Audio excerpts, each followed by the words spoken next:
So on my bench here we have my TTI TCB550. Now if we come across here, there's this extra black wire coming from it. It's actually a screened audio cable,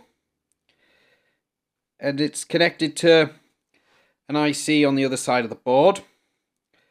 And it runs at the moment to bare wires, but I've connected my oscilloscope across that. And the microphone's currently disconnected from the radio, so if I plug a speaker in there, I won't hear anything. But if we come into my oscilloscope over here, it's showing, well, the waveform of the static. If I key up a radio nearby... Testing 1 2, testing 1 2. And that's basically the audio coming out of that. So I'm just going to focus in on that bit because it's not quite focused. It is now. So the reason why I've done this is I'm in need of a deviation meter. And I came across a project online, an Australian ham. I've actually done a little scale of my own design here. As you can see, it's red beyond 2.5. The light's shining off that slightly, so I might need to tilt that round slightly. Yep. There's nothing inside that case at the moment apart from the wiring for this switch, which just switches it off and on, and it's all labelled up. Now, to calibrate that, I'll need something that I know will be doing the 2.5 kilohertz.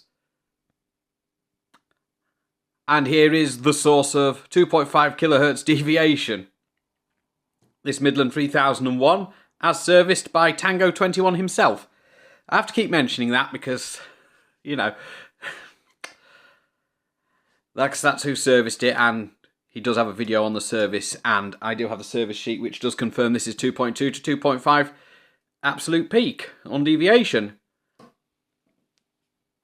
So I'm just waiting for components to arrive for this. It's like Vero board, interconnect ICs. So I've got resistors and capacitors and diodes.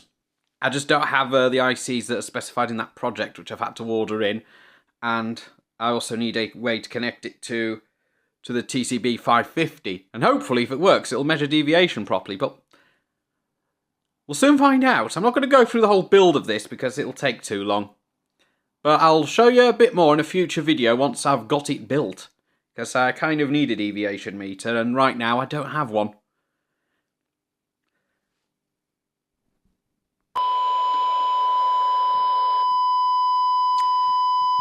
And I'm not sure if you can hear me over that, but as you can see, there is a sine wave there as I'm putting 1 kilohertz tone through my Midland 42. So that's straight out of the IC. It's not going through the audio amplifier or anything in the TCB550.